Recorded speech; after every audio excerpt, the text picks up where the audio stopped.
Today, our first storyteller is Professor Federico Foschi. Hello, Thank Federico. you. Thank you, Francesca. And so I will start making some fun questions about his life, his journey in Indo, etc.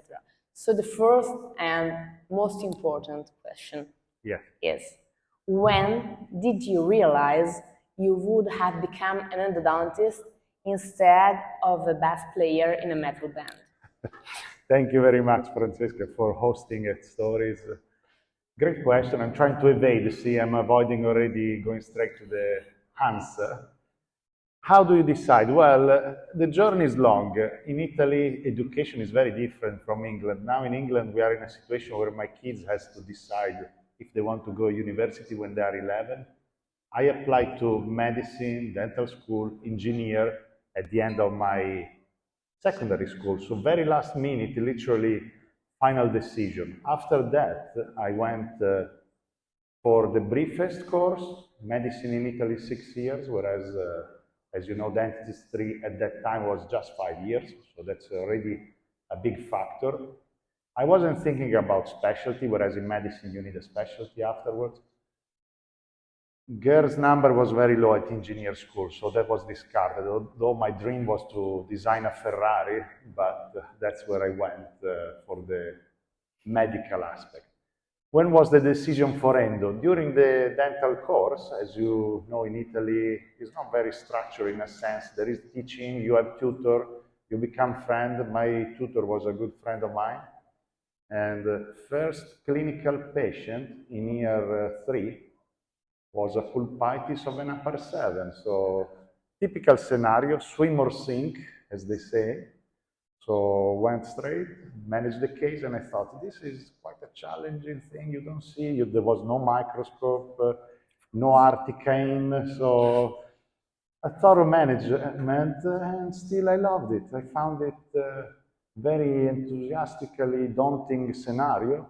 Going back to my best passion in like child time was doing model aircrafts, like our fellow still Italiano Costantinos and tanks. So I was doing very fine detailed aspects. So from then on, for me was always endo, and I started to become the chap for the group of my dental school, already getting internal referral from the other student doing other things. There was the prosthodontist, allegedly, obviously minimal experience, but that's, sometimes you just need to fit the shoes and go. And then I had a breach, went to PhD, but finally, after the PhD, I went back to full clinical, and from then on, I've been an academician, but has to do my endo to be sane. I love it. What do you like the most of your job? I think the job is very much in control, because we can be OCD, as we know, we need all our tools, equipment. Sometimes there is the saying in English, the tools doesn't make the professional. I think it does. You develop your skills, obviously. There is a huge set of know-how that you need to develop through the experience to facing difficult cases. But eventually, and maybe again, there are these curves of expertise where you may plateau or similar, but definitely I'm in the phase where I like to be in control, do complex cases, sometimes push the boundary. And for me, this is lovely, and teaching it as well. So trying to pass over, like a group like us, still Italiano endodontists, it's about free peer exchange. If you think this is beautiful, sometimes learning, teaching these skills is not so accessible. It's very difficult to pass over to new generations, so that's very relevant. Yeah, definitely. And do you have a favorite playlist while working? Well, it's very difficult for me, because in the area I work, I practice again, in UK, in England, very leafy suburban areas, they say. So elderly patients, I go for default classical music. There is classic FM, which is very gentle, soothing classical. But sometimes I make the joke with the patient, they wear their earphones, they say, can I listen to a podcast? Yes, as long as you don't listen to hard rock, it might upset you. Having said that, I had a few patients that wanted different music, more lively, rock and roll. I treated some former rock star, present rock star, so in that case was my sweet spot. As a bass player, that was really going back to my roots. And obviously we were talking about confidentiality of patient, cannot disclose, but it's good to possibly bring out your real playlist, which is rock and nice. But I can listen from Wagner to black metal, anything. I really love music. It's good for the mood. Having said that, there is a practice where sometimes patients ask to work in silence, and it's nice as well. Very meditative. I don't mind that sound of silence. Good. I will interview you about your playlist. I'm sure it's very interesting, Francesca. They did it days ago. So. Yes. State the most hilarious moment that you had while doing root canal treatment. Like a difficult scenario? Not like a fun one. Fun one. Okay, I thought the opposite, like misinterpreted. Fun episode, well, I think there are a couple of interesting ones. One was definitely keeping the cool when you obturate and the gutta percha is popping out of the gum, but let's not talk about that. That was fun in the exciting fun manner. One patient didn't tolerate the rubber dam and basically he decided to have a strange panic attack. So standing up and taking off his trousers to free up his whatever ego. Okay. Then we had a patient that was treated during my supervision. This was more related to not direct treatment, but supervision of students. So I was called in a meeting by other people, so I had to run out of the clinic. Classic scenario. What do you do when you don't know what to do and you're a fresh student? I said, just keep on irrigating. So this student was left irrigating. I come back after again an emergency meeting, 30 minutes long. I don't know if you remember the Ogna bottle in Italy. Ogna is like 1 liter, half a liter sodium hypochlorite. And it was finished by the time I came back. So that was a case that definitely was well disinfected. I don't think it ever failed. Perfect irrigation protocol. Perfect irrigation. So sometimes we have to deal with difficult patients. Yes. And as a Romagnolo, you are naturally great at dealing with people. In a sense, yes. Keeping gentle, true. It's important. I don't know again about yourself, but definitely you have that 20% patient that requires 80% attention and even more. Sometimes we have the critical one.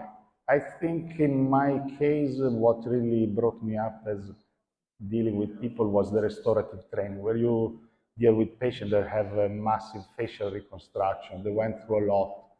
And interestingly, actually, they're easier to treat in a sense, once you set in the patient perspective. And that's what I learned about listening, fitting the expectation of the patient. And again, nowadays as a consultant in a large hospital, usually there is a statistically high chance of having a difficult patient to deal with.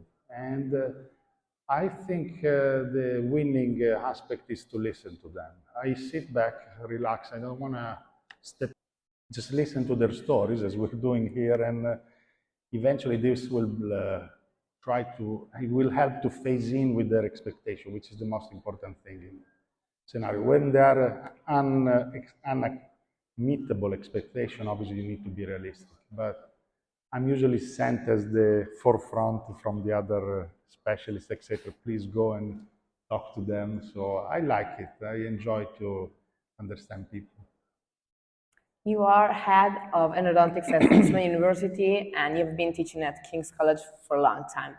So how did endodontics teaching changed over time, and what do you think the future of endodontics teaching will be? Well, definitely I can talk from the perspective of being trained in Italy, where again endodontics was far more advanced than many other places. So this is again a situation where you learn from your peers a lot. We are important as educators, teachers, but always this interchange between the student and lecture, conferences, word of mouth. What am I using? Is that file good? Is this system relevant? So lot of talking. Whereas when I moved to England, there were not many courses, and I saw a massive improvement in number of courses, discussion. We know social media has to be cited for sure, where there is an open communication. So the structure of a course obviously is still very highly respected, like where we train the specialists from abroad, overseas, other country. Having a certificate, a degree is still important, especially if there is a specialty list where you need to be enrolled in a list. But excuse me, even when there is no sort of structured list, it's very important, this structured learning. There are a lot of courses that are very short, etc., but they're still relevant. I think social media, as we said, is the next step. And we are already there, I think, as a Stile Italiano Endodontics, as an open group when there is an exchange of messages, education, etc. The teaching, repeatable, feasible, whichever order you say it, it's very important to transfer this message. So what would be your suggestion for a student who picks endodontics and wants to make it his own path in life? My suggestion when you are a student, obviously, is to follow your passion. That's very important. I've seen students, again, in other culture, other country, where they were forced into some profession without lots of drive, and they run out of steam. They run off steam, and this is very sad to see this lack of motivation sometimes, lack of engagement with what you're doing. You need to love what you are engaged with. So actually my saying is stay off endodontics if you don't like it. Sometimes that's about shedding the pruning what you don't like. But if you gotta love it, you will carry out forever, for long, for all your professional life. You're getting very much higher longevity. So you will be doing this job for long. So my suggestion is also to follow your other passions, stay balanced in your career, family, non-family, sport, whatever you love. So keep your life very broad. The canal is beautiful, but you cannot just do one thing. It's about the all-round personality. I think that helps. But again, some students really thrived in our training, and it's lovely to see someone engaging, getting better, and getting confident at it. So it's perfect for me to see this trajectory. Thank you. Two more questions. Two more, yes. The first one I have, when we work, sometimes we have to communicate with our nurse or assistant, and maybe we don't want the patient to figure out exactly what we are saying. So do you have a secret code or a specific language you use with your nurses? Yeah, again, teaching hospital, etc., we change so many nurses. I changed nurses a lot, and different approaches, different scenarios. I had nurses where definitely the best case scenario is where everything is very predictable, very standardized. I know it sounds sad. You can be replaced by a robot, but it's true, it's good. Sometimes to have this perfect flow where it's really like we are in the zone, we don't speak, we don't do much. I know my colleague in Brazil, they do interlocking legs, but I think this in England where there is a barrier in the privacy and personality, you don't want to be too close to the nurse, but I know they communicate under the scene with legs or feet kicking. I don't think you can do that in England. You will be sued.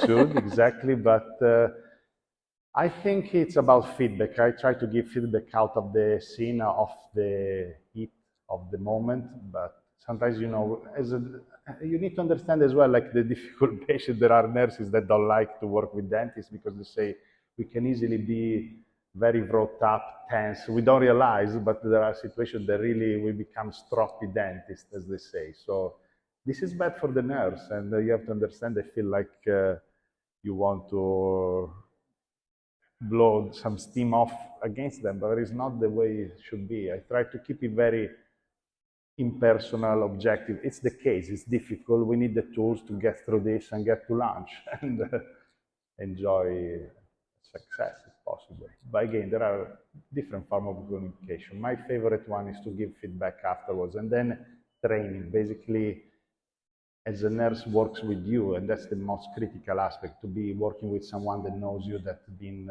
doing root canals for 5 years, 8 years, 10 years, makes a huge difference. Otherwise, you need to rely a lot on your self-skill of self-nursing and keep the cool. And last but not least, after a day full of endodontics, what do you do to cool or chill down? Chill down, my favorite is when I work in practice in this Surrey Hills area. I hop on my bike in England, rain, shine, it's dark at 4 p.m. Still I put my headlights. My nurses wish me luck. Hopefully I'll be back. They say, safe journey, be safe. And that really, for me, it creates a great buffer zone between practice and going back to home, where actually I always say my real job starts, because I like to be contributing to the family life. I need to cook my Italian pasta. I need to do spaghetti even in the evening. We do carbs every day, even if we live in England, so this is relevant. But it creates a huge gap between, not so stressful again, but still busy day of root canals, 5, 6 root canals, and then going to the family. So very important to, again, focus on your sport, your passion, and try to create these buffer zones. Thank you very much, Thank you, Francesca. It's been lovely, and I hope I wasn't too controversial. We kept it to the big words. Perfect. Thank you. See you next time, next podcast.